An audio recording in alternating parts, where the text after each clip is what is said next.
Assalamualaikum warahmatullahi wabarakatuh. Alhamdulillah, tidak pernah lisan kita berhenti di memuja dan memuja Allah Subhanahu wa taala atas segala nikmat dilimpahkan kepada kita, terutama nikmat Islam dan iman, di mana dengan Islam dan iman kita jadi mengetahui siapa pencipta alam semesta ini, kemudian juga pencipta diri kita sendiri, apa tujuan kita ada di muka bumi ini dengan semua program yang sudah ada. Sudah disiapin dengan segala fasilitasnya, makanan, minuman, api, udara, pergantian musim, dan seterusnya. Dan Allah Subhanahu wa ta'ala telah memudahkan dan menjadikan kalimat Alhamdulillah sebagai kalimat bersyukur dan berterima kasih kepadanya. Sehingga dengan sering mengucapkan kata ini atau dua susunan kata ini, maka semua kebutuhan kita di roda kehidupan di muka bumi ini akan dipenuhi. Dan juga puncaknya kita akan menerima balasan pahalanya di akhirat nanti. Oleh karena itu jadilah orang yang selalu membasahi lidah dan bibirnya dengan kalimat Alhamdulillah. Selanjutnya kita panjatkan salam hormat kita kepada utusan Allah Nabi besar Muhammad sallallahu alaihi wa ala alihi wa sahbihi wasallam, sebagaimana Allah telah perintahkan kita untuk mengucapkan salam hormat kepada beliau, dan tentunya kita berharap agar diberikan balasan karena dijanjikan satu kali salam hormat kepada beliau akan diganti atau dibalas dengan 10 rahmat. Dan rahmat Allah meliputi pengampunan dosa, peninggian derajat, pemenuhan kebutuhan, dan solusi dari permasalahan. Baik, seperti biasa kita melanjutkan sebulan sekali bedah buku 40 nasihat memperbaiki rumah tangga yang ditulis oleh Syekh Dr. Muhammad bin Saleh Al-Munajjid. Dan kita insya Allah akan masuk ke halaman 17, aspek keimanan di rumah. Dan ada di sini nasihat nomor 3. Karena sebelumnya kita sudah bahas nasihat 1 dan 2. Nasihat nomor 3 ini, jadikan rumahmu sebagai tempat zikrullah atau mengingat dan menyebut Allah.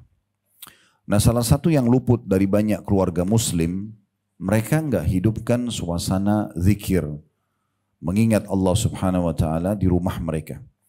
Yang ada biasanya didengar tilawah Al-Quran atau zikir, mungkin kalau ada kematian atau memang kondisi-kondisi tertentu saja. Mungkin orang itu ingin melaksanakan ibadah haji dan umrah atau yang semisalnya. Padahal sebenarnya rumah itu memang baik rumahnya sendiri secara fisik atau penghuni-penghuninya harusnya tidak boleh luput dari zikir kepada Allah Subhanahu wa taala. Karena semua yang mendengarkan zikrullah akan menjadi saksi pada hari kiamat. Jadi kalau ibu duduk di satu sisi misalnya di ruang tamunya sambil berzikir kepada Allah, baca subhanallah saja, dicatatkan pahala buat kita.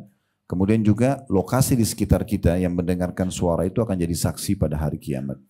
Jadi memang zikrullah ini sangat penting. Selain daripada itu memang mengingat sang pencipta Allah ini adalah ibadah yang sangat besar pahalanya. Sebagaimana nanti akan kita jelaskan insya Allah. Saya akan langsung bacakan ditulis oleh Syekh Munajjid di sini, hafizahullah. Dalil yang pertama diangkat adalah hadis riwayat Imam Muslim dari hadis Abu Musa Al-Asy'ari radhiyallahu anhu, bahwasanya Rasulullah sallallahu alaihi wasallam bersabda, "Mathalul baiti alladhi yudhkarullahu fihi wal baiti alladhi la yudhkarullahu fihi mathalul hayyi wal mayyit." Perumpamaan rumah yang di dalamnya ada zikrullah, baik itu individunya tadi saya bilang mengucapkan atau sekitar bangunan kita semua mendengarkan lantunan zikir itu. Tentu masuk dalam zikir ini adalah membaca Al-Quran. Ya. Dan sekarang momentumnya tepat sekali karena kita berada di hari Ramadan. Ini adalah bulan Al-Quran. Bagaimana kita memperbanyak membaca Al-Quran, mengkhatamnya dan mengulang-ulangnya. Sebagaimana Imam Syafi'i rahimahullah di bulan Ramadan mengkhatam 60 kali. Berarti satu hari beliau membaca 2 kali mengkhatam Al-Quran. Ya, kalau ada yang bertanya bagaimana bisa Ustaz? Itu keberkahan yang Allah kasih. Ibu kalau biasa mengerjakan satu ibadah dan sudah dirutinkan nanti Allah berkahi. Seperti misalnya orang kalau belum pernah baca Quran sebelumnya, kemudian dia baru mau membaca biasanya berat. Ya, seperti kita sekarang puasa ini Ramadan akan berat bagi orang yang tidak biasa puasa sunnah sebelumnya. Mungkin awalnya terasa berat, tapi nanti lama-lama ya akan mulai panas, ya dia akan mulai keadaannya membaik. Ya, artinya mungkin 5 hari, 6 hari, 10 hari nanti akan terbiasa. Tapi orang yang sudah terbiasa mengerjakan puasa-puasa sunnah, Senin, Kamis, Ayyamul Bid, ini tidak asing bagi dia. Sudah terbiasa dia berpuasa. Nah keberkahan yang Allah kasih seperti itu. Orang yang tidak pernah sholat malam, kalau dia baru mau sholat berat. Tapi kalau dia sudah biasa kerjakan, lama-lama nanti akan ada keberkahan. Mungkin tadinya cuma 2 rakaat, dia bisa sampai 11 rakaat. Mungkin tadinya cuma membaca surah-surah pendek, nanti dia akan baca surah-surah panjang dan seterusnya. Nah seperti itu kurang lebih keberkahan yang Allah subhanahu wa ta'ala berikan. Utsman bin Affan radhiyallahu anhu bahkan mengkhatam Al-Quran, ibu sekalian, itu di rakaat terakhir witirnya. Yang biasa kita baca qul huwallahu ahad saja, itu beliau membaca 30 juz. Bagaimana bisa? Allahu a'lam. Allah berikan keberkahan karena rutinnya membaca Al-Quran, maka Allah berikan keberkahan. Ini banyak dalam semua sisi ibadah ya. Orang yang tidak pernah bersedekah, maka berat dia kalau keluarin uangnya. Tapi kalau orang sudah royal terbiasa sedekah, maka tidak ada nilai uang yang dia keluarkan di jalan Allah SWT. Bahkan miliaran pun bagi dia kecil saja. Karena dia tahu dia akan menerima balasannya dari Allah Subhanahu wa ta'ala. Seperti itu gambarannya. Saya ulangi kembali terjemahannya. Perumpamaan rumah yang di dalamnya ada zikrullah dan rumah yang tidak ada zikrullah di dalamnya adalah laksana perumpamaan antara orang yang hidup dan orang yang mati. Dalam riwayat lain juga dikatakan perumpamaan seperti rumah orang mati dan rumah orang yang hidup. Jadi artinya dari hadis ini kita bisa lihat dihidup atau dihitungnya rumah itu hidup, suasananya hidup, suasananya baik, menggembirakan, bahagia. Justru kalau sering ada zikrullah di situ, termasuk individunya. Tapi kalau mereka tidak berzikir kepada Allah, justru rumah itu seperti rumah orang mati. Rumah mati senyap, tidak ada apa-apa. Bahkan sangat dekat ya, dikerumuni oleh syaitan. Makanya Nabi SAW mengatakan tentang masalah salam saja. Kalau ada seseorang kan masuk ke rumahnya lalu dia ucapkan salam. Biar ibu sendirian, gak ada orang di rumah. Nah, ibu masuk, kemudian sebelum masuk ibu bilang Assalamualaikum warahmatullahi wabarakatuh. Walaupun hanya untuk diri sendiri. Maka kata Nabi SAW, syaitan-syaitan yang ada di sekitar rumahnya berkata pada teman-temannya, tidak ada tempat nginap untuk kalian malam ini. Hanya ucapin salam saja. Itu salah satu zikrullah. Sudah cukup syaitan gak bisa masuk ke rumah kita. Dan jangan terpengaruh dengan banyaknya nonton sinetron ya. Kalau syaitan bisa tembus pintu, tembus tembok, ya itu lupain semuanya itu. Karena itu perusakan akidah, tidak ada dalam Islam itu. Makanya kalau kita zikrullah, ucapin salam aja, syaitan gak bisa masuk di rumah kita. Allah punya tameng untuk itu. Ya, Allah jadikan ada tameng di situ. Lalu kemudian kalau dia makan sambil membaca Bismillah. Dengan tangan kanan dia makan, baca Bismillah. Maka syaitan akan berkata kepada teman-temannya, tidak ada makan malam untuk kalian malam ini. Jadi orang kalau berzikir kepada Allah Subhanahu wa ta'ala, justru itu adalah hal yang sangat baik. Ya. Karena dia akan terlindungi untuk diri dia sendiri catat pahala, dia juga terlindungi dari gangguan syaitan yang ada di sekitar rumah. Itu baru salam saja. Bagaimana kalau orang baca Al-Quran, bagaimana memang kalau orang selalu ada pengajian di rumahnya dan seterusnya. Ya, itu semua akan mendatangkan banyak keberkahan. Kata Nabi SAW, rumah yang dibaca di dalamnya surah Al-Baqarah tidak akan dimasuki oleh syaitan misalnya. Nah, itu kan contoh-contoh banyak sekali berhubungan dengan masalah rumah-rumah yang terjaga dari syaitan itu sendiri. Dan kalau syaitan tidak masuk ke rumah berarti akan aman. Individu-individu akan aman dari perbuatan pelanggaran agama. Plus lagi juga ya syaitan-syaitan tidak akan aman dari gangguan. Dan juga mereka otomatis bisa lebih leluasa beribadah kepada Allah SWT. Karena yang membuat kita malas ibadah ini kan gangguan syaitan semuanya. Jadi itu yang dimaksudkan dengan hadis tadi riwayat Muslim. Kata Syekh Al-Munajjid rahimahullah atau hafidhahullah, Syekh Muhammad mengatakan, karena itu rumah harus dijadikan sebagai tempat untuk melakukan berbagai macam zikir.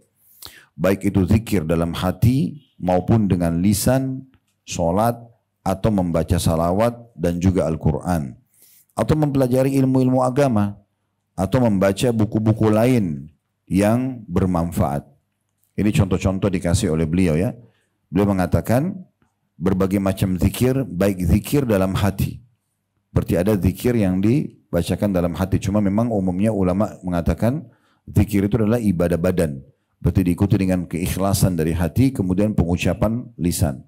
Solat saja bu, yang solat sir ya, solat kecilin suara. Kayak tadi kita solat duhur, solat asar itu kan solat sir namanya. Kecilin suara. Jangan hilangin suara ya. Tapi dikecilin suara. Kita tetap ucapin tapi hanya kita yang dengar. Maka itu akan membantu kehusyuan. Ya. Jangan dihilangkan suaranya sama sekali. Kemudian matanya ditutup, gelap lagi, tidur nanti. Ya. Jadi orang kalau sholat, itu walaupun sholatnya sir, kecilin suara, tetap ada suara, cuma kita sendiri yang dengar. Nah seperti itu juga berarti zikir diucapkan dengan lisan. Kemudian sering menghidupkan sholat. Jadi sholat wajib, sholat sunnah, apalagi kalau ibu-ibu lebih afdol di rumah. Maka coba sekarang kembangkan secara kuantitas dan kualitas ibadah. Kalau kualitas sudah jelas ya, artinya sempurnanya sholat itu seperti lebih tumaknina, lebih tenang dengan gerakan, dengan bacaan dalam sholatnya. Apalagi Ramadan momen yang paling tepat memperbaiki semua itu. Kemudian secara kuantitas jumlah, kalau yang bisa ditambah-tambah, seperti misalnya bacaan ayat Al-Quran. Mungkin selama ini ibu sholatnya cuma inna atayna wal asr terus diulang-ulangi. Coba pindah ke surah-surah yang lain ya. Al-Masad, At-Tin, pindah ke Al-A'la. Lebih panjang, lebih bagus ya. Jadi diusahakan ditingkatkan. Kalau yang bisa ditingkatkan kuantitasnya. Sama juga dengan zikir. Kalau sholat misalnya kita baca subhanallah 33, alhamdulillah 33, Allah Akbar 33. Coba dikembangkan dengan kalau habis subuh zikir pagi. Kalau habis asar zikir sore misalnya. Kemudian mungkin memperbanyak istighfar. Adanya di rumah lagi, walaupun lagi aktivitas biasa saja. Tapi mungkin di televisi kita menyala ceramah-ceramah, ya dinyalakan ceramah-ceramah, tilawah Al-Quran dengan terjemahannya. Jadi selalu dalam kondisi hidup. Bahkan saya sering sarankan jemaah kami, kalaupun ibu lagi keluar kota atau lagi keluar kerja rumah lagi kosong, tetap putar surah Al-Baqarah. Ya. Diputar tilawah itu. Jadi menggemah suara Al-Quran itu sangat baik. Bukan mustahil hadis Nabi SAW tadi rumah yang dibaca Al-Baqarah tidak akan dimasuki syaitan, kita akan diselamatkan rumah itu dari syaitan. Berarti semua keburukan itu masalah pertengkaran suami istri, masalah nakalnya anak-anak, tidak respon orang tuanya atau durhaka, itu semua akan jauh karena ini kan godaan syaitan. Syaitan akan tertameng, tidak akan masuk rumah kita dengan amal-amal ibadah ini semuanya. Itu juga memperbanyak ini contohnya salawat kepada Nabi SAW dan membaca Al-Quran. Serta juga mempelajari ilmu agama, nah kayak taklim kita seperti ini. Atau kalau ibu lagi tidak ada pengajian seperti ini, putar ceramah-ceramah di rumah. Manfaatnya sangat besar. Lagi masak, lagi duduk santai, lagi apapun tetap saja kita dari ilmu ke ilmu yang lain. Lalu kata beliau, saat ini betapa banyak rumah-rumah umat Islam yang mati. Karena tidak ada zikrullah di dalamnya. Sebagaimana disebutkan oleh hadis di atas. Jadi mirip kalau ibu lihat kuburan, senyap sekali. Nah banyak rumah seperti itu. Mereka senyap dari zikrullah. Walaupun di dalamnya ada mereka putar musik, mereka ketawa-ketawa misalnya. Tetap aja itu dianggap seperti rumah orang mati. Kalau dalam pandangan agama. Karena yang hanya dianggap hidup kalau ada zikrullah. Andai saja rumah yang ada zikrullah itu bu, dia bisa diperlihatkan oleh Allah bagaimana terangnya cahaya di dalamnya. Maka pasti kita tidak akan berhenti untuk zikir di dalam rumah kita. Dan andai saja ibu bisa melihat atau diperlihatkan bagaimana buruknya, gelapnya dan kelamnya rumah yang penuh dengan kemaksiatan kepada Allah, maka pasti kita akan selalu menjauhkan rumah kita dari semua perbuatan-perbuatan buruk di dalam rumah kita itu. Terlebih lagi kadang-kadang efek dosa itu ada ya. Misalnya ada satu orang di antara keluarga yang berbuat dosa, itu bisa berefek kepada seluruhnya. Bahkan pernah Nabi SAW sholat berjamaah, kemudian beliau lupa tentang jumlah rakaatnya. Ini Nabi sendiri lupa. Kemudian setelah salam Nabi mengatakan, siapa tadi di antara kalian yang buat dosa nih?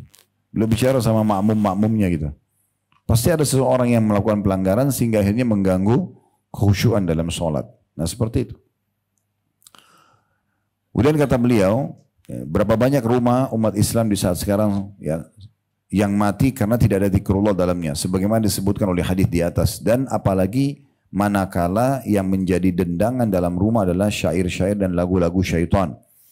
Maksudnya musik-musik ya, kemudian menggunjing, berdusta dan mengadu domba. Maksudnya sudah tidak ada zikrullah, tidak ada ibadah, ditambah lagi dosa di dalamnya. Maka akan menjadi tempat dan sarang berkumpulnya syaitan. Ya, karena syaitan akan selalu bersama dengan majelis-majelis buruk.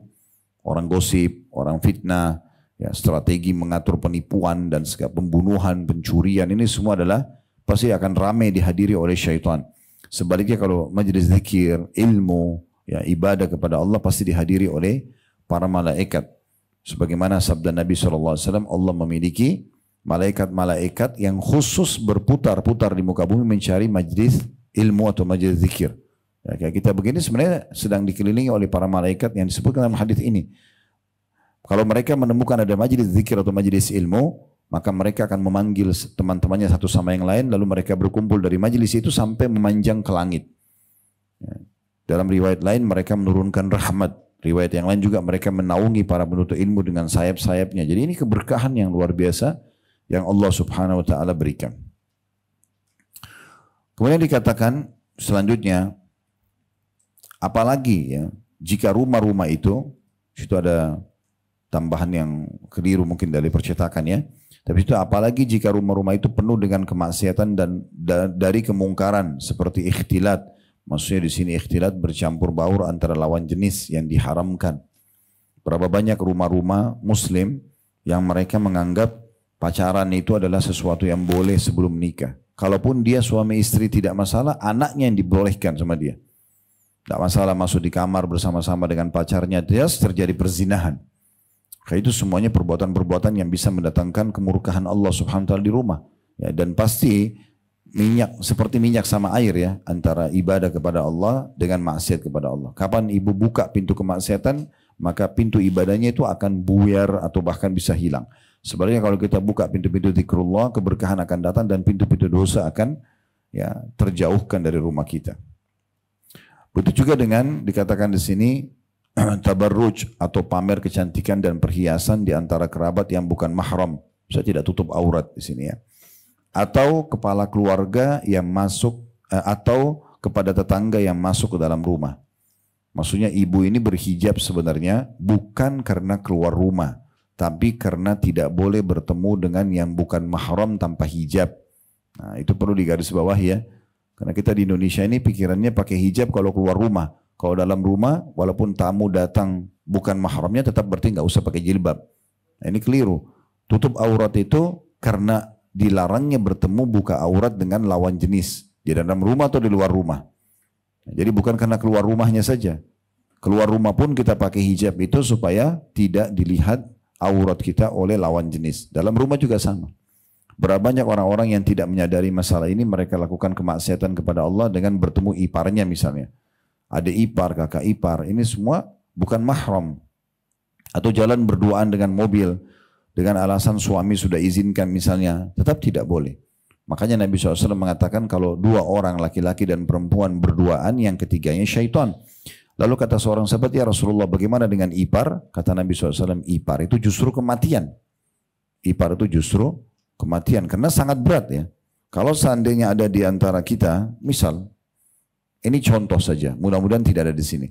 Tapi kalau ibu misalnya menganggap ibu lagi tidak bisa menemani suami, lalu ibu bilang sama adiknya ibu yang perempuan atau kakaknya ibu yang perempuan, udah nanti kakak saya aja yang temanin misalnya ke acara perkawinan atau acara keluarga, mereka berduaan di mobil, misal contoh, jalan. Syaitan bisa masuk untuk menggoda mereka saling suka.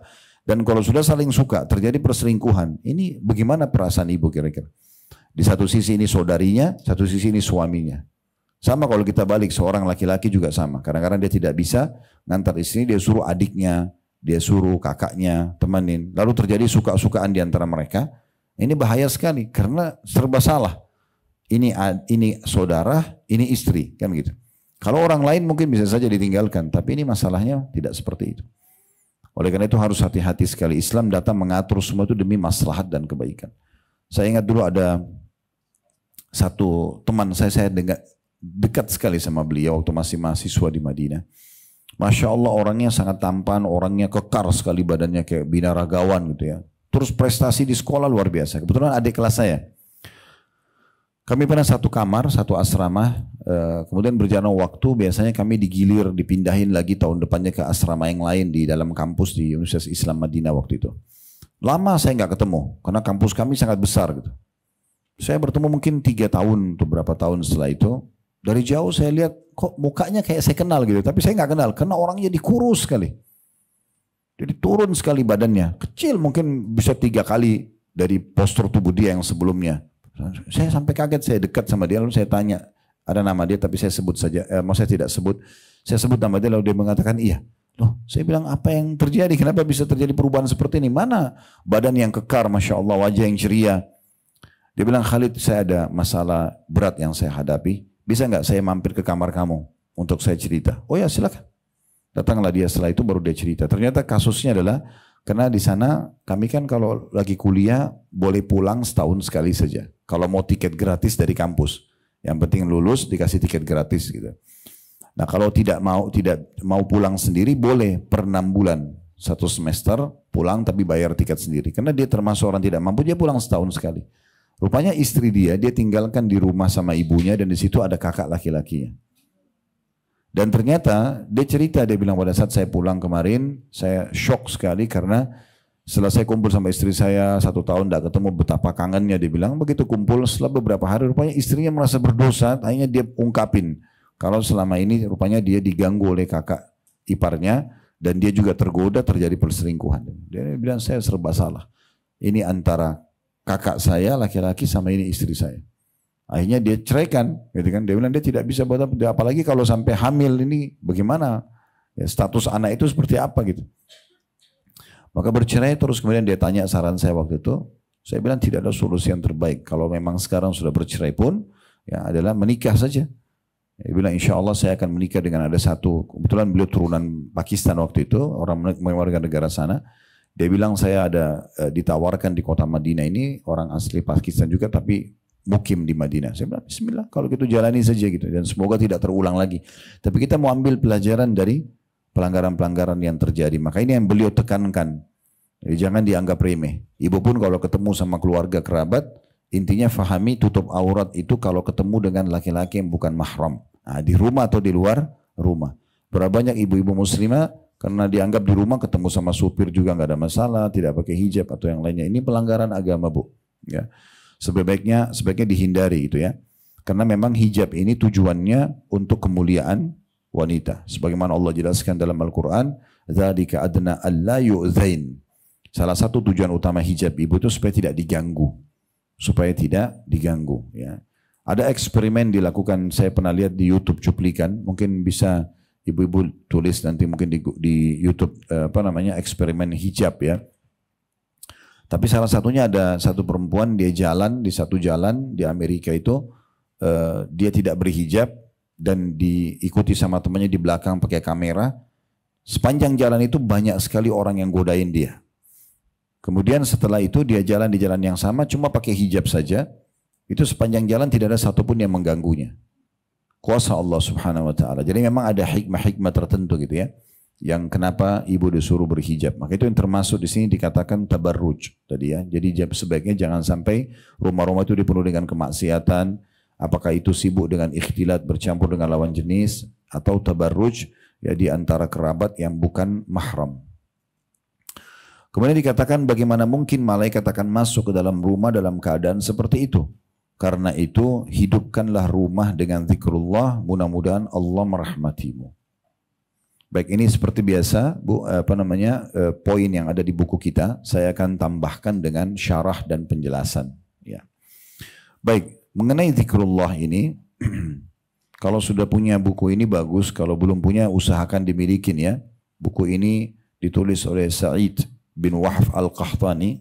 Ini termasuk kami terbitkan juga buku ini dan hampir rata-rata sebenarnya penerbit buku insya Allah banyak yang menerbitkan buku ini. Ada 132 doa, susunan doa yang kita butuhkan dalam keseharian. Di sini bisa dipelajari nanti, termasuk sudah masuk dalamnya zikir pagi petang. Gitu kan. Dan ini sangat ringkas, doa-doanya ringkas-ringkas. Tapi saya ingin garis bawahi di halaman-halaman pertamanya, Syekh Sa'id menyebutkan tentang keutamaan berzikir. Karena kita sedang membahas masalah zikir, maka saya coba bacakan di sini ya. Berzikir kepada Allah Subhanahu wa taala ini dalam surah Al-Baqarah, surah nomor 2 ayat 152 adalah perintah dari Allah secara langsung yang menandakan berarti dia ibadah. Dia adalah ibadah. Dan zikir berarti menyebut, mengingat sang pencipta Allah Subhanahu wa taala. Allah berkata atau berfirman dalam surah Al-Baqarah 152, bisa dibuka nanti kalau mau lihat dalam aplikasi handphone Al-Quran di handphonenya. Fadhkuruni adhkurkum washkuruli wala takfurun. Karena itu ingatlah kepadaku, kata Allah, berzikirlah kepadaku, niscaya aku pun akan ingat kepadamu. Di sini makna ingat kepadamu maksudnya aku akan berikan kepadamu rahmat, memenuhi kebutuhanmu ya, dan juga mengampuni dosa-dosamu. Dan bersyukurlah kepadaku, alhamdulillah, serta jangan ingkar pada nikmatku. Nabi Muhammad SAW, Bu, dalam kondisi nikmat melimpah, kayak ada kesehatan, semuanya lagi enak-enak saja berjalan, beliau membaca Alhamdulillahilladzi bini'matihi tatimmus shalihat. Alhamdulillahilladzi bini'matihi tatimmus shalihat, artinya segala puji dan puja kehadirat Allah yang semua kebaikan tersempurnakan dengan izinnya. Dan kalau sedang ada ujian, ya, ada ujian, misalnya ada sesuatu yang beliau kurang suka, maka beliau tetap mengatakan Alhamdulillah ala kulli hal. Segala puji dan puja kehadirat Allah atas segala atau dalam setiap keadaan. Jadi beliau selalu mengingat Allah subhanahu wa ta'ala. Nah di sini Allah perintahkan kita dalam Al-Baqarah 152, ingatlah atau perbanyaklah berzikir kepadaku, maka niscaya aku akan mengingatmu, maksudnya memberikan rahmat dan pengampunan, dan bersyukurlah kepadaku, selalu ucapkan Alhamdulillah, serta jangan ingkari nikmat yang aku berikan. Nah, ini sering saya kasih contoh, Bu, ya. Kadang-kadang ada hal-hal yang kita anggap itu buruk, padahal sebenarnya dia nikmat. Contoh seperti rasa lapar, rasa haus, rasa capek, kan gitu. Itu semuanya mungkin kalau ditanya siapa yang mau lapar, orang tidak mau. Siapa yang mau haus, orang tidak mau. Siapa yang mau capek, orang tidak mau. Tapi kalau kita pakai kacamata agama, kita akan temukan ini sebuah nikmat yang besar. Karena dengan lapar lah, makanan akan nikmat. Seperti kita puasa begini, nanti berapa jam kita nggak makan. Nanti pada saat buka puasa kita makan, kenikmatannya terasa sekali. Orang kalau lapar, walaupun hanya nasi sama sambal sama tempe, enak saja dia makan. Gitu. Kemudian juga haus sama. Sekarang kita lagi puasa, kita rasakan benar bagaimana hausnya. Sampai nanti azan maghrib. Begitu kita dapat sebentar minuman dingin, walaupun satu teguk atau satu gelas, nikmatnya luar biasa. Begitu juga dengan pada saat kita, kalau sudah dari pagi, kita tidur sampai malam, kemudian malam kita disuruh tidur lagi, pasti kita tidak akan tidur. Tapi kalau orang dari pagi aktivitas, ya, walaupun lagi puasa seperti ini, tidak ada halangan seorang muslim untuk beraktivitas, ya. Karena awal disyariatkannya Ramadan di tahun 2 Hijriyah, itu terjadilah perang Badr. Di situ sahabat berperang dan mereka sebagiannya masih banyak yang sedang dalam kondisi berpuasa. Ya. Jadi tidak menghalangi kita untuk beraktivitas. Nah sekarang kalau kita beraktivitas kemudian kita capek sekali. Malam kita meletakkan kepala kita di kasur atau di bantal, pasti kita akan tidurnya nyenyak sekali. Berarti harusnya kita, Bu, kalau Allah sedang berikan rasa lapar, rasa haus, bukan dengan kita katakan aduh lapar atau aduh haus. Tapi harusnya kita mengatakan Alhamdulillah kita lapar. Karena dengan lapar jadi enak makan itu. Alhamdulillah haus. Capek pun kita mengatakan Alhamdulillah. Ya, karena kita bisa nikmatin istirahat. Karena enak sekali. Orang kalau capek sekali datang dari safar atau habis aktivitas yang berat. Kemudian dia tidur walaupun cuma setengah jam, 1 jam, nyaman sekali rasanya. Jadi semua itu nikmat-nikmat Allah yang harusnya kita banyak syukuri. Ya, banyak syukuri. Agar kita mudah bersyukur, Bu, seperti tadi Al-Baqarah 152 Allah bilang, dan banyaklah bersyukur kepada aku, bersyukur dan jangan kalian ingkari nikmatku. Kata Nabi SAW, lihatlah orang yang di bawah kalian. Jangan lihat orang di atas kalian. Itu akan mendorong kalian untuk lebih bersyukur. Ya. Kita kalau flu, ada orang flu dan demam. Kita flu dan demam, ada orang flu demam mungkin sama rematik. Ya. Kita flu demam rematik, ada orang yang stroke. Selalu lihat orang, kalau diberikan ujian, lihat orang yang lebih berat dari kita. Diberikan nikmat, lihat orang yang di bawah kita. Kalau kita punya rumah, mungkin ukurannya, anggaplah mungkin tipe 80, atau tanahnya cuma 100 misalnya. Jangan lihat orang yang punya tanah 200, 300, 500 meter, 1000 meter. Kita tidak akan bersyukur. Tapi lihat orang yang masih belum punya rumah. Kan gitu. Begitu seterusnya kita akan temukan rasa syukur. Dan dengan bersyukur dijanjikan dalam surah Ibrahim akan ditambahkan oleh Allah subhanahu wa ta'ala. Kemudian selanjutnya dalam surah Al-Ahzab, surah nomor 33 ayat 41, Allah perintahkan kita bukan hanya berzikir biasa, tapi perbanyak. Perbanyak, ya. Jadi terus terulang-ulang, ya. Sebagaimana Allah berfirman dalam surah Al-Ahzab ayat 41, ya ayyuhalladzina amanu dzkurullaha dzikran katsira. Al-ayah. Hai orang beriman, berzikirlah yang banyak kepada Allah, maksudnya dengan menyebut-nyebut namanya. Ya, atau dalam terjemahan letterletnya, hai orang beriman, berzikirlah kepada Allah dengan zikir yang banyak. Ya, dengan zikir yang banyak. Makna banyak ini, salah satu maknanya adalah tidak berhenti. Kecuali dalam keadaan-keadaan di tempat dan waktu yang tidak memungkinkan atau dilarang. Tempat misalnya maaf lagi di WC, gak mungkin kita zikir kepada Allah. Tapi selain daripada itu, ibu lagi belanja, ibu lagi jalan, ibu lagi duduk di mobil, jangan lisannya diam. Zikir saja. Gitu kan? Selalu berzikir. Istighfarkah, salawatkah, apa saja. Subhanallah, alhamdulillah, wa la ilaha illallah, Allah akbar, la hawla wa la quwata illa billah. Nanti akan kita sebutkan contoh-contoh zikir ini dan keutamaan-keutamaannya gitu ya. Insya Allah nanti di penutupan bahasan kita. Tapi usahakan jangan diam. Ya. Daripada diam, toh waktu itu juga tetap berlalu, isi dengan zikrullah. Kemudian selanjutnya juga Allah subhanahu wa ta'ala memuji laki-laki dan perempuan yang banyak berzikir. Dengan dijanjikan pengampunan dosa. Kesalahan-kesalahan mereka dibersihkan dan akan diberikan pahala yang besar. Masih sama surah Al-Ahzab tapi ayat 35-nya. Ayat 35. Yang bunyinya, وَالذَّاكِرِينَ اللَّهَ كَثِيرًا وَالذَّاكِرَاتِ أَعَدَّ اللَّهُ لَهُمْ مَغْفِرَةً وَأَجْرًا عَظِيمًا. Laki-laki dan perempuan yang banyak menyebut nama Allah, maka Allah menyediakan untuk mereka pengampunan dan pahala yang besar. Nah, jadi perhatikan Bu, di situ ada kathiran dalam bahasa Arab artinya banyak. وَالذَّاكِرِينَ اللَّهَ كَثِيرًا, dan laki-laki yang banyak berzikir. Tadi sudah saya maknakan, banyak maksudnya usahakan non-stop. Selalu lisannya berzikir. Kaget pun dengan zikir. Subhanallah, Masya Allah, la hawla wa la quwata illa billah. Gitu kan? Takut pun kita juga berzikir kepada Allah subhanahu wa ta'ala. Sampai dalam surah Ar-Ra'd ya, tentang guntur ya. Itu kalau kita lagi dengarkan dalam surah Ar-Ra'd disebutkan, kita dianjurkan membaca Subhanalladzi yusabbihu ar-ra'du bihamdihi wal malaikatu min khifati. Segala puji bagi Allah subhanahu wa ta'ala yang mana guntur ya, itu bertasbih bersama dengan malaikat kepada Allah karena takut kepadanya. Jadi semua ini adalah memang zikir kepada Allah subhanahu wa ta'ala. Laki-laki yang banyak berzikir dan perempuan yang banyak berzikir, Allah janjikan buat mereka pembersihan dosa. Jadi sambil kita duduk di mobil menuju ke tujuan, ketemu teman, silaturahim keluarga, belanja, maka kita kenapa nggak bersihin dosa kita dengan zikrullah saja. Ya. Dan juga dijanjikan pahala yang sangat besar.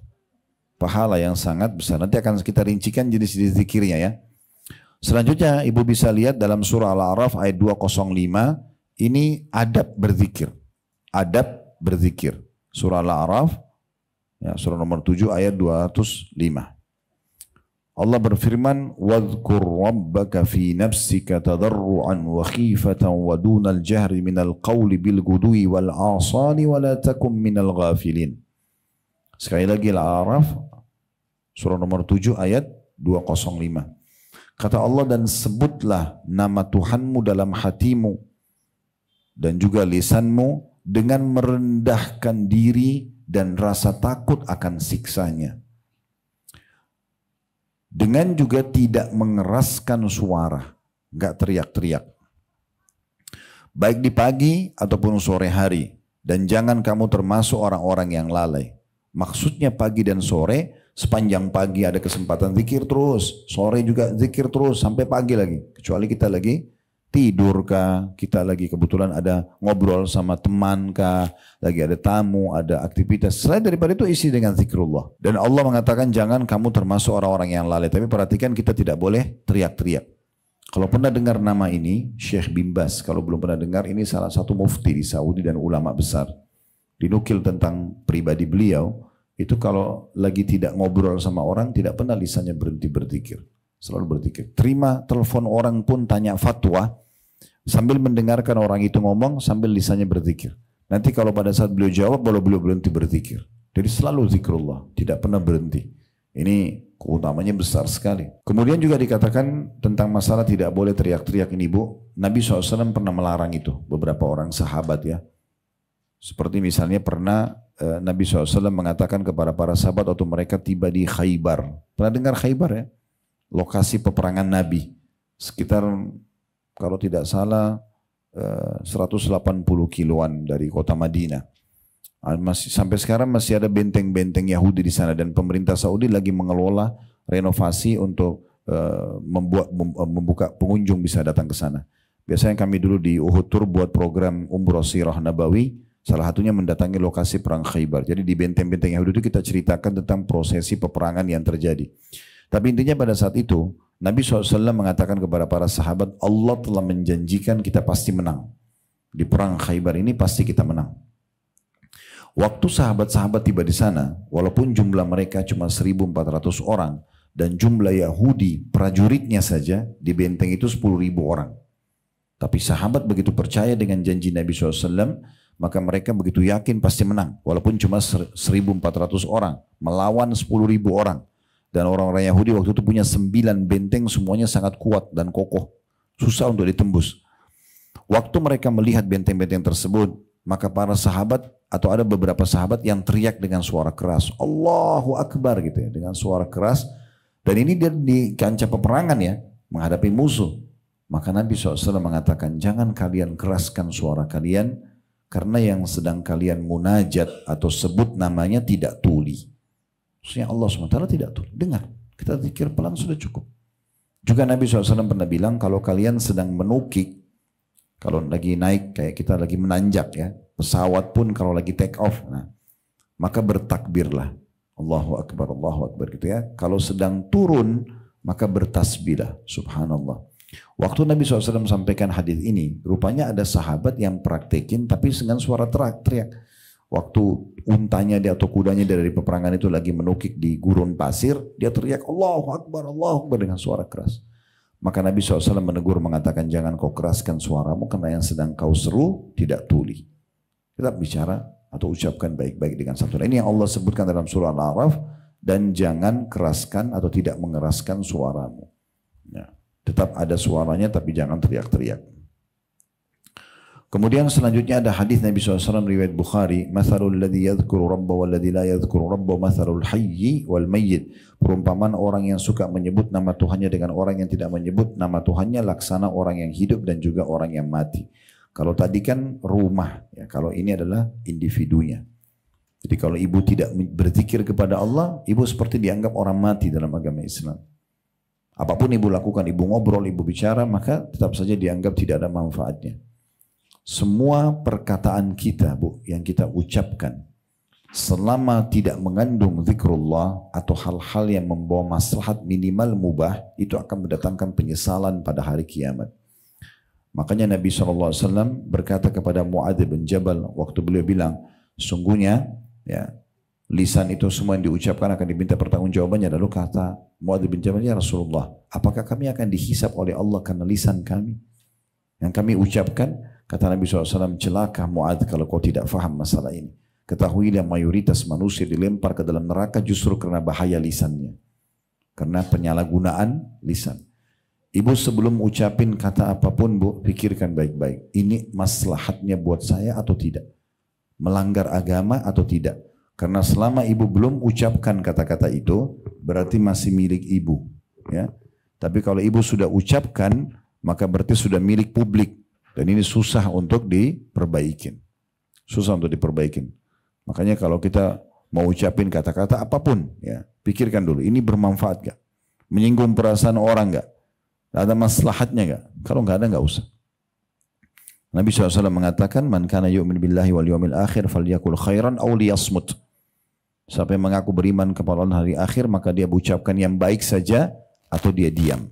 Ya, ucapan yang baik di sini maksudnya adalah bagaimana dia betul-betul mengucapkan hal-hal yang bermanfaat buat dia, baik secara dunia ataupun akhirat. Ngomong masalah dunia nggak masalah, tanya kabar orang, tanya anaknya orang, pendidikan anaknya, pakaian yang dia pakai, tapi itu betul-betul ada kebutuhannya. Kalau bukan kebutuhan nggak usah, gitu kan? Nggak usah ketemu teman dari kepala sampai dari jilbabnya sampai sepatunya dilihat semua, kemudian ditanyain semuanya.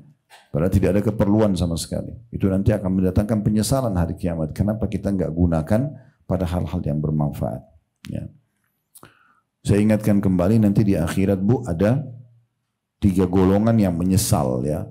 Yang pertama itu penyesalan abadi. Itu orang kafir, orang musyrik, dan orang munafik. Karena mereka begitu meninggal, mereka kekal di api neraka dan susah untuk keluar atau tidak akan bisa keluar. Ini penyesalan abadi.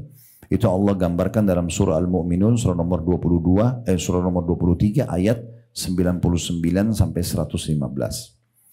Kemudian ada penyesalan orang-orang yang mukmin tapi banyak dosanya. Cuma waktu ditimbang amalnya nanti dosanya lebih berat daripada amal solehnya. Ini masuk neraka dulu, dibersihkan dosanya baru kemudian masuk ke surga. Ini jangan dianggap remeh ya. Karena satu hari di sisi Allah nanti di hari akhirat Allah jelaskan dalam Al-Quran yauma 'inda rabbika ka'alfi sanati mimma ta'uddun. Satu hari di sisi Tuhanmu hai Muhammad nanti di hari akhirat ya. Itu seperti 1000 tahun waktu kalian di dunia. Jadi kalau masuk neraka satu hari aja jadwalnya, berarti 1000 tahun disiksa dan non-stop, tidak ada kematian. Allah mengatakan la yadzuqunal mauta illa mautatal ula. Mereka tidak merasakan mati kecuali mati yang pertama saja. Jadi di neraka itu dipukul, disiksa, apalah ya, dikasih air panas, timah dan segala macam itu tidak mati. Dalam kondisi rusak tubuhnya diutuhkan kembali begitu terus dia rasakan siksaan gitu. Kemudian yang ketiga penyesalan orang-orang beriman yang sebenarnya dia masuk surga. Tetapi dia baru sadar kalau dulu di dunia waktu-waktu yang dia lalaikan dia pakai untuk bermanfaat dia bisa sampai ke derajat yang itu. Tapi dia nggak bisa dapat. Karena dia tidak melakukan seperti zikir, sholat sunnah, ya apalah bersedekah dan seterusnya. Banyak amal-amal yang dianggap remeh karena dianggap sunnah. Sunnah juga perintah agama. Ya, nanti dia nyesal. Karena kalau dia kerjakan sebenarnya selama di dunia, dan ini kita masih di dunia sekarang, semoga Allah berikan kita kesempatan untuk memperbanyak amal-amal soleh. Ya. Maka kita akan capai derajat itu. Tapi karena kita tidak kerjakan, tidak bisa kita jangkau. Nah di saat itu dia menyesal. Tapi penyesalannya tidak akan bermanfaat buat dia. Oleh karena itu di saat ada kesempatan untuk ibadah kepada Allah, jangan disia-siakan. Ya. Ini kita masing-masing harus mengingatkan diri kita karena memang hanya kita sendiri yang bisa meluruskan kesalahan dan kelalaian-kelalaian kita. Selanjutnya ada hadis Nabi SAW diriwayatkan oleh Tirmidzi. Kata Nabi SAW, ala unabbi'ukum bi khairi a'malikum. Mau enggak, kata Nabi SAW, aku tunjukkan kepada kalian amal soleh yang paling baik buat kalian. Wa azkaha inda malikikum. Dan yang paling suci di sisi Tuhan atau Raja kalian. Jadi amal yang paling baik dan yang paling suci di sisi Tuhan kalian. Wa arfa'iha fi darajatikum. Dan yang paling cepat mengangkat derajat kalian di surga. Wa khairin lakum min infaqi dhahabi wal warqi atau wal waraqi. Dan lebih baik lagi daripada kalian bersedekah atau menginfakkan dari emas dan juga uang-uang kertas kalian. Jadi perhatikan amal yang paling baik, amal yang paling suci di sisi Allah, yang paling cepat mengangkat derajat, kemudian juga lebih baik daripada infak dengan emas ataupun uang-uang kertas. Wa khairin lakum min an talqaw aduwakum fatadribu anaqahum wa yadribu anaqakum. Bahkan lebih baik lagi, ini keutamaan yang kelimanya, daripada kalian pergi ke medan perang, kalian menebas leher musuh kalian dan kalian ditebas lehernya. Perang, jihad, kita membunuh musuh atau kita dibunuh oleh musuh. Amal ini lebih baik. Ya. Qalu bala, para sahabat mengatakan tentu ya Rasulullah. Siapa yang tidak mau?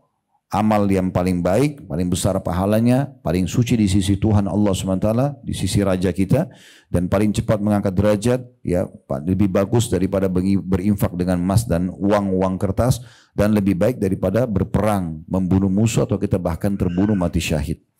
Maka para sahabat mengatakan tentu ya Rasulullah. Kata Nabi SAW, qala dzikrullahi ta'ala. Berzikir kepada Allah Ta'ala. Itu jauh lebih besar pahalanya dari semua apa yang disebutkan tadi. Ini luar biasa keutamaannya. Bahwa selanjutnya Allah Subhanahu wa taala akan memuji-muji orang yang banyak berzikir, ya. Dari kalau kita berzikir sendirian, lagi duduk sendiri ibu berzikir, tadi di mobil, di ruang tamu, lagi masak, pokoknya selain di WC, lagi di atas ranjang, ya, sambil berzikir misalnya, itu Allah pun menyebut kita di dirinya. Tapi kalau kita sebut di tempat umum, ya, mengingatkan orang, maka akhirnya kita pun disebut di depan yang lebih mulia daripada kita. Maksudnya para malaikat. Maksudnya para malaikat. Dengarkan hadisnya Bu, diriwayatkan oleh Imam Bukhari dan Muslim. Kata Nabi SAW dalam hadis Qudsi, Allah berfirman, Ana inda dhanni abdi bi. Saya sesuai dengan perasaan hambaku. Jadi ibu harus, kalau ada apapun yang ibu tidak suka atau ibu suka. Kalau ibu suka, ibu sangka baik kepada Allah, Allah sedang berikan nikmat. Kalau ibu tidak suka, ibu sangka baik, Allah sedang menguji ibu untuk menaikkan derajat ibu. Jadi jangan bersangka buruk. Ya, dalam riwayat lain, فَلْيَظُنُّ بِي مَا شَاءَ. Dia boleh sangka sesuai dengan yang dia inginkan. Kalaupun ibu diuji dengan sesuatu yang ibu tidak suka nih, ibu terima saja sebagai sebuah ujian. Sebagaimana perkataan Abu Darda radhiyallahu anhu, Allah itu kalau menentukan sebuah takdir buat hambanya, Allah suka kalau takdir itu diterima. Ya. Ujian pun kita terima sambil kita lebih mendekatkan diri kepada Allah, jadikan itu momentum yang tepat untuk memohon dan manja sama Allah, maka itu yang tepat. Dalam riwayat lain, siapa yang tidak terima keputusanku dan takdirku, maka silahkan dia cari Tuhan selainku. Oleh karena itu kita bersangka baik kepada Allah Subhanahu wa ta'ala. Dan ibu kalau lagi ada ujian, ibu pertemukan dengan ujian yang datang kepada Nabi Muhammad sallallahu alaihi wasallam. Beliau mengatakan siapapun yang sedang ditimpa ujian, maka pertemukanlah dengan ujianku, niscaya akan ringan ujiannya. Ujian Nabi Muhammad SAW berat sekali. Di masa hidupnya, beliau dikaruniai 7 orang anak, 6 orang meninggal semua di masa hidup beliau. 7 anak, 6 orang meninggal di masa hidup beliau. Qasim, Abdullah, dan Ibrahim. 3 anak laki-laki meninggal masih kecil. Kemudian 4 anak perempuannya, 3 meninggal di masa hidup beliau. Ruqayyah, Ummu Kalthum, dan Zainab. Sementara Fatimah hidup 1 tahun setelah Nabi SAW meninggal, baru beliau meninggal. Tapi bayangkan, ibu bayangkan punya 7 anak, 6-6-nya meninggal di masa hidup kita. Itu kan berat. Meninggal istrinya Khadijah di masa hidupnya. Kemudian di Mekah beliau terkenal sekali. Orang kaya raya di Mekah, tokoh masyarakat. Tapi begitu dinobatkan jadi nabi, ditolak dakwanya. Dilemparin kotoran unta. Setiap rumah, setiap hari di depan rumah, pintu rumah nabi kayak pintu rumah kita ini. Di sebelahnya ada Abu Jahal, ada Abu Lahab di Mekah.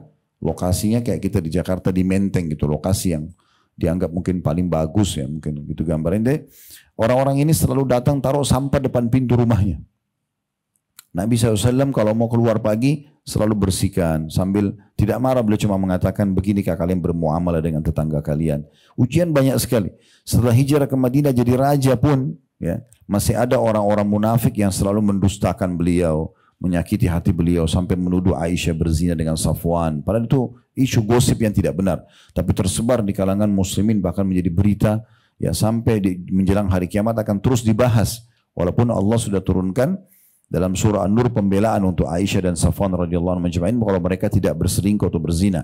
Tapi sempat menyakiti Nabi SAW di saat itu. Jadi cukup banyak ya. Bagaimana juga pamannya meninggal, ya, sahabat-sahabatnya banyak yang meninggal di peperangan seperti perang Uhud misalnya. Semua itu hal yang luar biasa. Oleh karena itu sangka baiklah kepada Allah Subhanahu wa taala. Di sini Allah mengatakan, ana inda dhanni 'abdi bi, saya sesuai dengan prasangkaan hambaku, wa ana ma'ahu idza dzakarani. Idza dzakarani. Dan aku selalu bersamanya kalau dia selalu mengingatku. Fa in dzakarani fi nafsi dzakartu fi nafsi. Kalau dia ingat aku dalam dirinya, maka aku juga akan ingat dia di diriku. Wa in dzakarani fi mala'in dzakartu fi mala'in khairi minhum. Kalau dia mengingatku di depan khalayak, ya, orang, maka aku akan mengingatnya di depan khalayak, menyebutnya di depan khalayak yang lebih pantas atau lebih baik, maksudnya para malaikat. Wa in taqarraba ilayya shibran taqarrabtu ilaihi dhira'an. Kalau dia mendekatkan diri kepadaku sejengkal saja, maksudnya dengan amal soleh, ya, dan bertutur kata yang baik, maka aku dekatkan diri kepadanya sehasta, ya, 1 siku. Wa in taqarraba ilayya dhira'an taqarrabtu ilaihi ba'an. Dan kalau dia mendekatkan diri kepadaku sehasta, maka aku mendekatkan diri kepadanya sedepah. Kita 1 siku saja, dia Allah 1 lengan, misalnya ini 1 depah, ya. Kemudian dikatakan, wa in atani yamshi ataitu harwala. Kalau dia mendekatkan diri kepadaku sambil berjalan biasa, aku akan mendatanginya dengan berjalan cepat atau berlari. Maksudnya sedikit saja ibu luangkan waktu untuk berzikir kepada Allah, untuk coba ibadah kepada Allah, sedikit saja Allah akan datangkan rasa pendekatan dalam hati kita secara keimanan kepadanya. Kita sedikit saja taubat, sedikit berzikir, sedikit sholat, sedikit sedekah sudah cukup menambah rasa iman kita dalam hati. Bagaimana kalau banyak yang kita lakukan? Kemudian selanjutnya ada juga peringatan atau nasihat Nabi SAW kepada Abdullah bin Busr. radhiyallahu anhu, hadis ini diriwayatkan Tirmidzi dan juga Ibnu Majah, di mana Abdullah bin Busr ya berkata, anna rajulan qala ya Rasulullah, ada seseorang datang lalu dia mengatakan, ya Rasulullah, inna syara'iyal islami kad kathurat alayya fa akhbirni bi syai'in atashabbathu bihi. Sesungguhnya syariat Islam banyak sekali. Saya juga bingung mau milih yang mana nih yang harus saya lebih banyak fokus. Maka tolong tunjukkan kepadaku salah satu yang bisa aku selalu jadikan sebagai pegangan, yang terbaiknya. Qala, maka Nabi SAW mengatakan, la yazalu lisanuka ratban min dzikrillah. Hendaklah lisanmu selalu terbasahi dengan zikrullah. Selalu berzikir kepada Allah Subhanahu wa taala. Kemudian Syekh Sa'id mengangkat salah satu zikir yang paling afdal ya, adalah membaca Al-Quran. Ulang-ulangi baca Quran. Kita harus malu Bu sama Allah kalau di umur sekarang kita masih belum bisa huruf hijaiyah. Salah maksudnya, bukan tidak bisa, tapi salah. Masih belum bisa bedain mana tha, mana sin, mana shin, mana sod, mana dha. Semuanya disamaratakan. Harusnya tidak boleh. Ya. Itu karena bisa mengubah makna. Ya. Seperti misalnya membaca idza zulzilatil ardu zilzalaha. Idza pakai zal biar pertamanya, kemudian setelahnya zulzila pakai zai. Ini beda penyebutan. Zal lidah kita ditekan ke atas, zai lidah kita seperti bergetar, ya. Artinya sewaktu bumi ini kami goncangkan dengan kuat pada hari kiamat. Kalau ibu tidak bisa bedain huruf hijaiyah ini dan tidak mau belajar, maka bisa mengubah makna. Misal ibu bacanya pakai sin. Saya berapa kali dengar jemaah-jemaah itu baca Quran, mereka tidak bisa bedain huruf hijaiyah ini. Maka mereka membaca isa sulsilatil ardu silsalah. Sulsila artinya nyambung-nyambung. Ya, makanya kalau gelang dalam bahasa Arab atau rantai itu di bahasanya silsilah. Ya. Maka dia kalau bilang isa sulsilah misalnya, sewaktu bumi ini bersambung-sambung hari kiamat, kan berubah makna. Tidak bisa bedain mana ha, ngeluarin angin sedikit dari mulut ha, dengan kha, seperti maaf orang yang ada mau ngeluarin dahaknya kha, dengan ha, ada penekanan dalam dada. Tiga jenis ini berbeda semua. Kalau ibu baca awal atau ayat kedua dari surah Al-Fatihah, Bismillahirrahmanirrahim, kemudian Alhamdulillahi Rabbil Alamin. Alhamdu, ha, ya, itu pakai ha. Alhamdulillahi, ya, lillahi, ha, beda, ya, ha di sini sedikit ada penekanan. Alhamdulillahi Rabbil Alamin, Rabbil Alamin pakai ain. Artinya segala puji dan puja kehadirat Allah Tuhan alam semesta. Contoh, ibu tidak bisa atau tidak belajar huruf ha. Ya, ibu mengatakan misalnya ya diganti dengan ha, alhamdulillah. Ada orang kadang-kadang karena mau fase tapi salah, ya. Gitu. Saya pernah sholat di belakang imam begitu tuh. Alhamdulillah. Kalau pakai ha, kalau pakai ha yang pertama yang benar, alhamdulillah artinya segala puji bagi Allah. Kita berzikir alhamdulillah, alhamdulillah gitu kan. Kalau dia ganti ha saja, alhamdulillah, itu artinya kematian buat Allah. Itu kan berubah makna. Sama dengan Rabbil Alamin. Alamin pakai ain. Tuhan alam semesta. Kalau ibu ganti Hamzah, Alhamdulillah Rabbil Alamin, Tuhannya orang-orang sakit. Karena bahasa Arabnya sakit, alam. Pakai Hamzah. Gitu. Itu contohnya. Jadi harus belajar. Nggak boleh tidak gitu kan. Malu kepada Allah SWT. Kalau huruf hijaiyah aja 28 kita nggak bisa sebut yang benar gimana? Kalau ibu tidak bisa panggil guru tahsin dari akhwat-akhwat, guru-guru banyak sekali sekarang kan, sekolah Quran banyak sekali. Kami pun ada rumah Quran. Kalau ibu mau secara online bisa ikut insya Allah. Bisa tanya teman-teman yayasan nanti di depan. Alhamdulillah pesertanya sudah 2.000 orang. Jadi kita ada program tahsin dan tahfidz Quran. Orang-orang Indonesia yang bahkan di Eropa, di mana-mana itu ikut ya online. Tempatnya ada kami di Condet, ada satu jemaah kebetulan wakafin kos-kosannya, Masya Allah, jazakallah khair, 9 lokal itu kita pakai menjadi rumah Quran. Dan salah satu program pengembangan kita sekarang adalah rumah Quran. Kita berharap di setiap kota ada satu rumah Quran yang membantu muslim untuk belajar. Dan tidak ada batas umur, tidak ada juga ijazahnya. Yang penting mau belajar. Itu contohnya. Atau ibu sekarang online, banyak aplikasi, banyak cuplikan di YouTube, di Instagram, di Facebook, tinggal putar sambil belajar tahsin. Mulai dari situ dulu. Karena membaca satu huruf Al-Quran, satu hurufnya satu pahala. Satu hurufnya satu pahala, gitu kan. Sebagaimana sabda Nabi SAW, man qara harfan min kitabillah falahu bihi hasanah. Siapa yang membaca satu huruf Al-Quran dapat satu pahala. Wal hasanatu bi asyri amsalih, dan satu pahala itu akan dilipat gandakan menjadi 10 kali lipat. La aqulu laka alif lam mim harfun walakin al alifun harfun wa lamun harfun wa mimun harf. Kata Nabi SAW, saya tidak katakan membaca alif lam mim. Ayat pertama di dalam surah Al-Baqarah satu huruf. Tapi alif satu huruf, lam satu dan mim satu huruf. Jadi alif lam mim 30 pahala. Kita contoh misalnya baca Al-Fatihah saja. Alhamdulillahi Rabbil Alamin tadi. Alhamdulillah alif lam ha mim dal. Itu 50 pahala. Baru Alhamdulillah. Baru Alhamdu maaf. Alhamdu. Lillah. Kalau ibu lihat dalam bahasa Arab ada tasydid, Bu. Tahu tasydid ya? Yang di atas ya 3 gitu, apa kayak lingkaran 3 itu. Itu tasydid berarti ada double huruf. Jadi lillah itu sebenarnya ada 3 lam sama 1 ha. Berarti 40 pahala.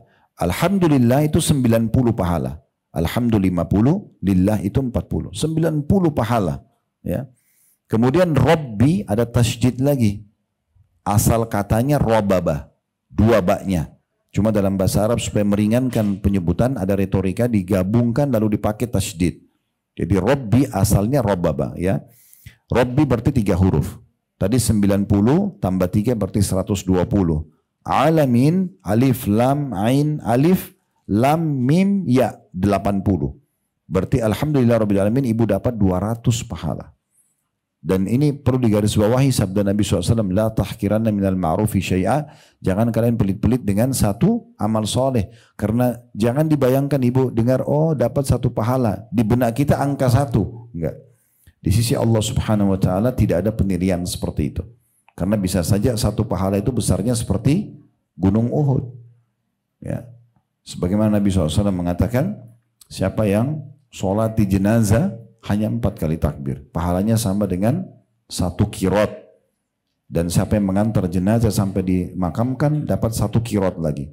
Ada sahabat menanyakan, ya Rasulullah, itu 1 kirot seperti apa ukurannya? Kata Nabi SAW, seperti gunung Uhud.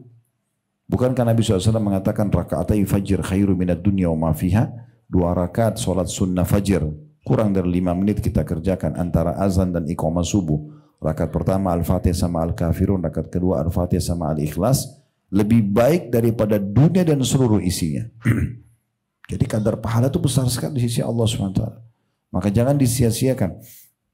Itu baru ayat kedua dari Al-Fatihah. Bagaimana kalau kita baca lebih banyak daripada itu? Jadi pelipat gandaan yang sangat banyak.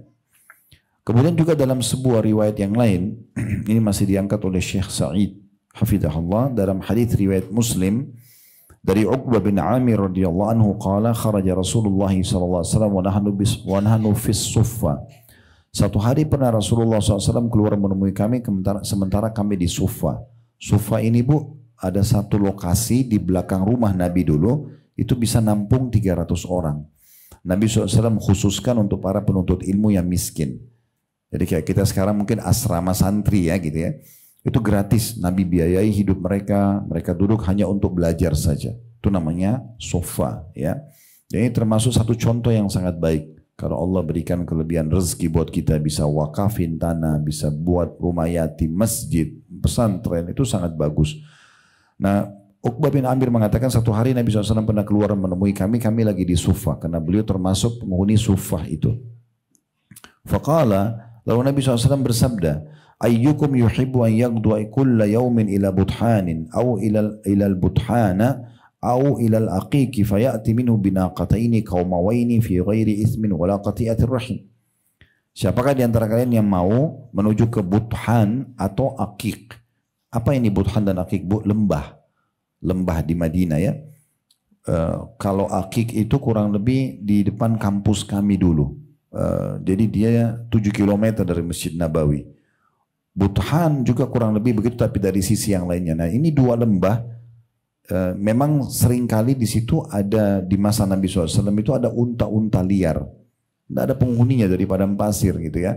Datang kata Nabi SAW, siapa di antara kalian yang mau dia pergi di pagi hari setiap hari ke Buthan, ke lembah Buthan atau lembah Aqiq.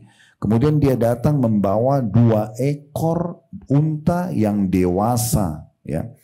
Ini utang yang mahal maksudnya, tanpa ada dosa, bukan mengambil hak orang lain, juga tidak putus hubungan silaturahim, bukan punya kerabatnya yang dia ambil. Faqulna ya Rasulullah nuhibbu dzalik. Maka kami menjawab, kata para sahabat, kami mau itu ya Rasulullah. Terlebih lagi memang yang sedang diajak bicara orang-orang miskin nih. Karena mereka para penuntut ilmu yang miskin. Kata Nabi, siapa di antara kalian yang mau setiap pagi keluar, dia ke lembah Budhan atau Akik, dia datang dari sana bawa 2 ekor unta betina yang sudah besar atau sempurna yang sudah besar. Tanpa dosa. Nanti unta liar boleh diambil dan tanpa putus silaturahim. Maka para sahabat mengatakan, tentu kami mau itu ya Rasulullah. Qala afala yaqdu ahadukum ilal masjidi fayu'allim. Kalau begitu, kalau salah seorang diterangkan harusnya ke masjid kemudian dia mengajar. Ya, dia pergi ke masjid, dia mengajar, atau ya, dia boleh mengajar di situ, atau mungkin dia juga belajar. Ya. Au yaqra ayataini min kitabillahi azza wa jalla khairun lahu min naqatain. Atau dia membaca 2 ayat saja dari ayat-ayat kitabnya Allah Al-Quran, maka itu lebih baik daripada 2 ekor unta. Ya. Kemudian dikatakan wa thalathun khairun lahu min thalath, dan 3 ayat Al-Quran lebih baik daripada 3 ekor unta. Wa arba'un khairun lahu min arba'ah, dan 4 ayat Al-Quran lebih baik daripada 4 ekor unta. Wa min a'dadihinna minal ibil, dan begitulah seterusnya dihitung lipat-pelipat gandaan dari unta-unta tersebut. Jadi maksudnya kalau ibu baca 10 ayat berarti lebih baik daripada 10 ekor unta. Ya. Tadi dimaksud unta itu adalah unta yang besar punuknya, ya, maksudnya sudah dewasa. Unta ini termasuk unta yang mahal. Sedikit saya tambahkan sebuah kisah. Ada Abu Hurairah radhiyallahu anhu, sahabat Nabi ini pernah pergi ke pasar Madinah. Kemudian di pasar Madinah itu orang lagi sibuk transaksi dan segala macam, seperti biasa suasana pasar. Maka pada saat itu Abu Hurairah melihat orang-orang ini sudah lalai, sepertinya urusannya dunia aja, lupa dengan akhirat. Maka beliau teriak dengan suara keras di pasar itu, wahai penduduk pasar, ini di kota Madinah waktu itu ya, wahai penduduk pasar, saya melihat kalian masih sibuk dengan transaksi kalian dan dunia kalian, sementara kalian ketinggalan warisan Nabi Muhammad SAW sedang dibagi-bagi. Maka mereka mendengar warisan dari Nabi di benaknya, karena mereka ini pengusaha, mungkin perisai Nabi, mungkin pedang Nabi, mungkin baju Nabi, mungkin piring Nabi, apalah gitu. Mereka bilang, di mana itu wahai Abu Hurairah? Kata Abu Hurairah, di masjid Nabi. Maka mereka segera berlumba-lumba pergi ke masjid semuanya, sampai pasar ditinggal. Abu Hurairah mengatakan, saya akan jaga barang-barang kalian. Abu Hurairah tunggu di situ. Pergilah mereka ke masjid, beberapa waktu kemudian semuanya kembali. Lalu mereka mengatakan, wah ya Abu Hurairah, kami sudah ke masjid Nabi, kami tidak temukan ada warisan yang sedang dibagi-bagi. Kata Abu Hurairah, apa yang kalian lihat di sana? Mereka bilang, kami lihat ada orang yang sedang sholat, ada orang yang sedang berzikir, ada orang yang sedang baca doa, ada orang yang saling menasehatin. Kata Abu Hurairah, celaka kalian kalau kalian tidak faham. Itulah warisan Nabi SAW yang luput dari kalian. Di antaranya adalah di sini berzikir, baca Quran, sholat dan seterusnya. Itu warisan yang dibutuhkan sekali. Ibu, selama Allah berikan ibu kesempatan beribadah, jangan disia-siakan bu, walaupun ringan, dan mulai dengan apa yang di depan mata kita. Saya sering ditanya masalah sedekah begini, Ustaz, saya kalau punya uang, mana saya lebih baik kasih? Ada orang miskin yang minta sama saya, atau saya cari anak yatim untuk saya berikan, atau saya cari masjid? Maka saya jawab, yang depan mata ibu itu ibu dahulukan. Kita tidak tahu, mungkin itulah kesempatan yang Allah kasih. Tidak perlu ada orang miskin minta, udahlah kayaknya mungkin saya cari aja orang yang lebih perlu. Mungkin ini amal terakhir kita. Allahu a'lam. Setelah itu mungkin kita meninggal, gitu kan. Jadi jangan disia-siakan. Kesempatan apapun. Kesempatan berzikir, baca Quran, silaturahim keluarga, jenguk orang sakit, haji dan umrah. Pokoknya setiap ada kesempatan jangan disia-siakan. Termasuk di sini adalah membasahi lidah kita dengan zikir kepada Allah Subhanahu wa taala. Sebaliknya di sini ada 2 hadis sebagai penutup diangkat oleh penulis tentang ancaman orang yang tidak berzikir, Bu. Justru kalau ibu tidak berzikir itu ada ancamannya. Disebutkan oleh beliau hadis riwayat Tirmidzi dengan sanad sahih. Kata Nabi SAW, maaf ini diriwayatkan oleh Abu Daud dulu, man qa'ada maq'adan lam yadhkurillaha fihi kanat alaihi minallahi tira. Wa man ittaja'a madja'an lam yadhkurillaha fihi kanat alaihi minallahi tira. Siapa yang duduk di suatu tempat lalu tidak berzikir kepada Allah di dalamnya, maka dia akan mendapatkan sesuatu yang tidak disenangi dari Allah. Makna lain, Allah bisa menghukumnya. Kemudian barang siapa yang berbaring di suatu tempat, misalnya ibu lagi istirahat, ya, rebahan atau tidur di ranjang atau di sofa, dan tidak berzikir kepada Allah, maka dia akan mendapatkan sesuatu yang tidak disenangi dari Allah atau bisa saja Allah menghukumnya. Dalam riwayat yang lain, ma jalasa qaumun majlisan lam yadhkurullaha fihi wa lam yusallu ala nabiyyihim illa kana alaihim tiratun fa in syaa'a 'adzabahum wa in syaa'a ghafara lahum. Apabila satu kaum duduk di satu majelis, ibu lagi duduk nongkrong sama teman-teman, sama kerabat misalnya, lantas tidak berzikir kepada Allah dan tidak membaca salawat kepada nabinya sallallahu alaihi wasallam, niscaya mereka mendapat sesuatu yang tidak disenangi dari Allah. Apabila Allah berkehendak, maka dia Allah akan menyiksa mereka, dan apabila Allah berkehendak, maka Allah akan mengampuni mereka. Hadis riwayat Tirmidzi. Maaf, ada satu tambahan hadis lagi di sini, adalah hadis yang diriwayatkan Abu Daud. Ma min qaumin yaqumuna min majlisin la yadhkuruna Allah fihi illa qamu an mithli jifati himarin wa kana lahum hasrah. Setiap kaum yang berdiri dari satu majlis dan mereka tidak berzikir kepada Allah di dalamnya, maka mereka laksana berdiri dari bangkai keledai dan mereka akan menyesal nanti pada hari kiamat. Kalau ada orang yang duduk bu dalam majlis, kemudian mereka gosip orang, buat maksiat kepada Allah, bicara tentang satu dosa, ibu tinggalkan aja. Lebih baik ibu tinggalkan, jangan ikut-ikutan. Jangan bilang saya kan tidak ikut ngomong, tapi saya cuma duduk saja. Tetap aja. Ya, karena mereka sedang melanggar agama, jangan ikut duduk situ. Karena kalau hukuman Allah datang, kita juga bisa kena. Kita selamatkan diri kita supaya jangan terkena seperti itu. Ya, makanya dalam satu kisah ada seorang salafus saleh bu, maka beliau pernah duduk sama teman-temannya, teman-temannya gosipin orang, lagi ceritain tentang aib orang gitu. Tiba-tiba dia berdiri, ini maaf kisahnya begitu ya. Kemudian dia buka, ini laki-laki sama laki-laki, dia buka bajunya. Karena masa dulu orang kalau pakai baju itu lengannya agak besar. Dia bisa memasukkan tangannya dari bagian depannya. Kemudian dia masuk lalu dia cabut bulu ketiaknya. Orang ini sengaja lakukan. Kemudian dia taruh di atas meja. Teman-temannya langsung merasa tersinggung lalu mengatakan, kenapa kau lakukan ini? Aib benar gitu. Maksudnya memilukan dan memalukan sekali. Lalu dia tersenyum sambil dia mengucapkan, dia sebenarnya ingin memberikan nasihat. Dia mengatakan, apakah menurut kalian mencabut bulu ketiak begini memalukan? Kata mereka, tentu saja. Dia bilang, subhanallah, kalian melanggar sunnah Nabi SAW dengan gosipin orang, dosa besar, kalian tidak anggap aib. Sementara mencabut bulu ketiak yang merupakan sunnah Nabi, kalian anggap aib. Sebenarnya dia hanya ingin memberikan nasihat, bukan dia ingin melakukan cabut bulu ketiak, tapi dia ingin menyadarkan loh, kalian ini tidak sadar ya kalau sedang salah kan gitu. Baik, tadi saya janjikan bu beberapa jenis-jenis zikir ya. Sebagai penutup, ada zikir yang dihubungkan dengan amal tertentu, seperti misalnya sholat ya. Kemudian ada zikir mau masuk kamar mandi ya, keluar kamar mandi. Kemudian hubungan biologis sebelum hubungan biologis, makan. Mau makan, habis makan, mau masuk keluar rumah, masuk rumah, ini kan doa dan zikir yang dianjurkan dihubungkan dengan waktu dan tempat tertentu. Maka ini berarti ibu jangan diubah lafadznya, jangan diubah lafadznya ya.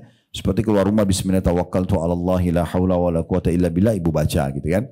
Ya, seperti itu, jangan diubah ke doa-doa lain karena memang seperti itu penentuan lafadznya dari Nabi SAW. Dan ini diamalkan semuanya. Jadi kalau kita ingin rincikan cukup panjang ya.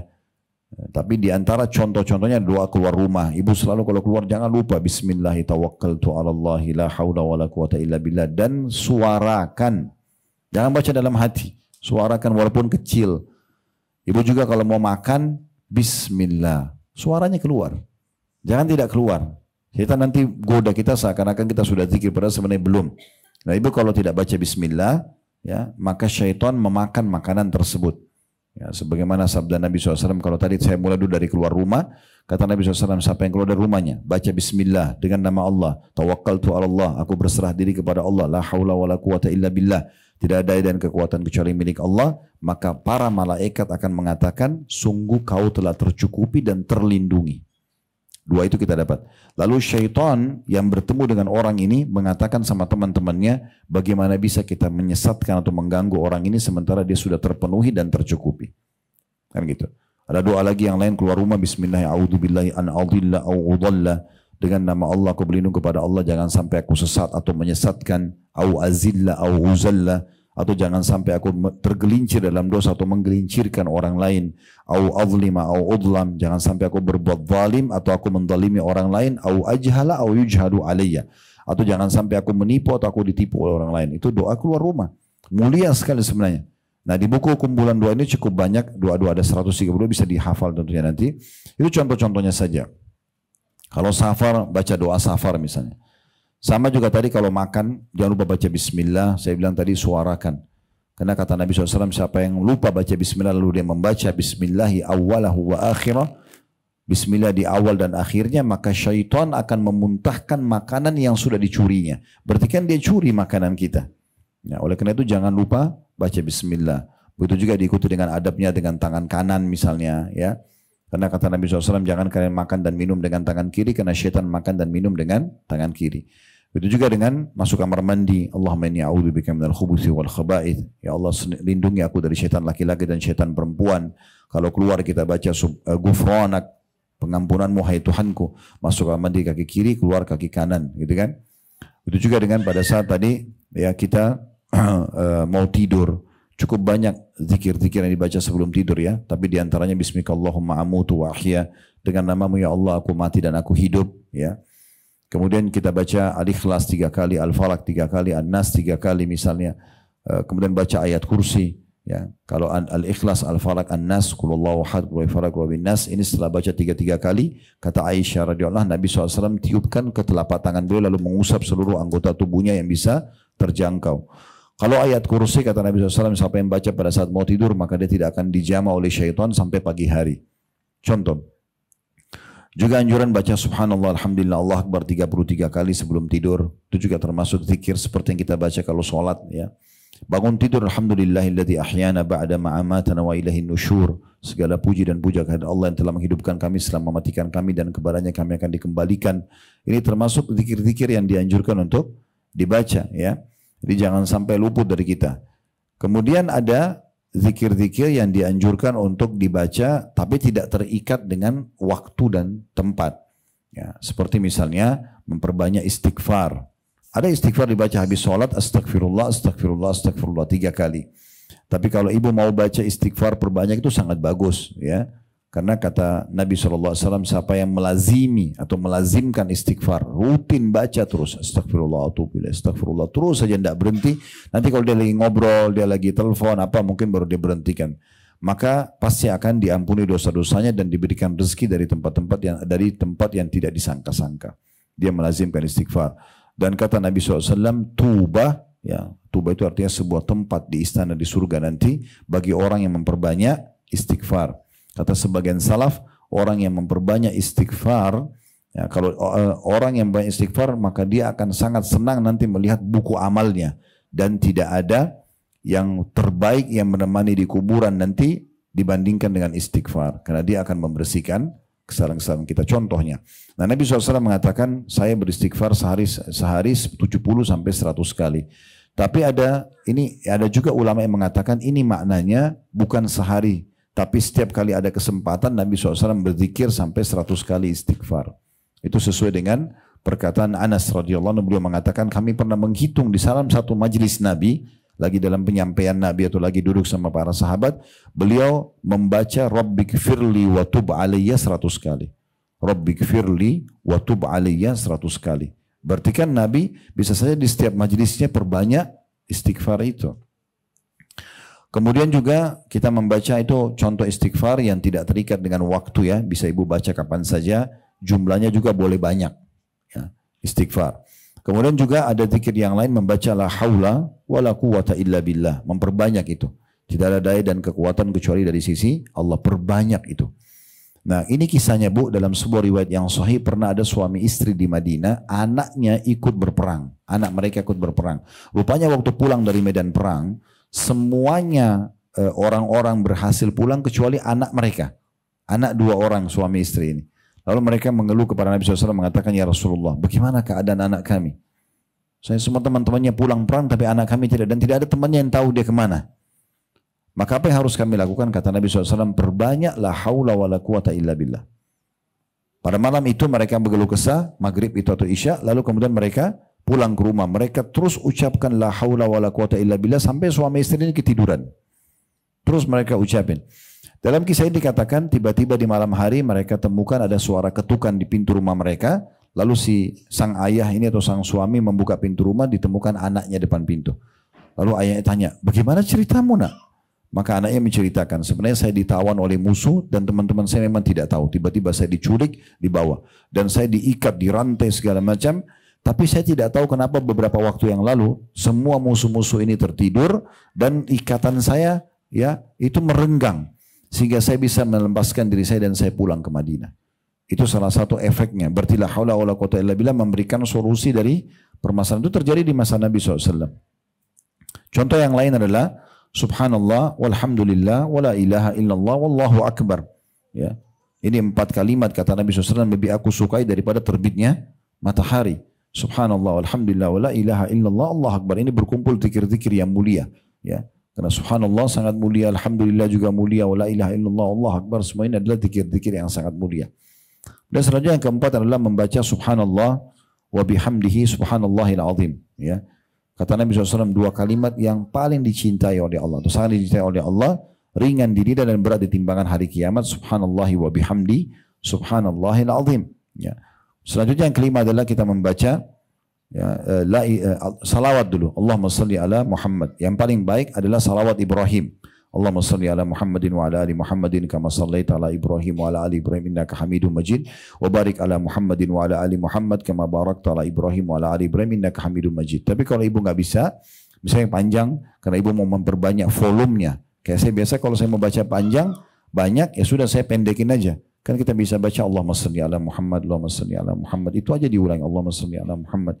Pernah ada sahabat bilang begini, ya Rasulullah, kalau saya mau duduk berzikir, kira-kira berapa banyak yang saya lowongkan buat baca salawat kepada Anda? Kalau saya baca sepertiganya, bagaimana? Kata Nabi SAW, bagus, tapi kalau kau lebihkan lebih bagus lagi. Dia bilang, bagaimana kalau setengahnya? Kata Nabi SAW, bagus, tapi kalau kau lebihkan lebih bagus lagi. Kalau 2/3-nya, kata Nabi SAW, bagus, kalau kau lebihkan juga bagus. Maka dia mengatakan, kalau gitu ya Rasulullah, saya akan duduk khusus, ya, zikir untuk baca salawat kepada Anda.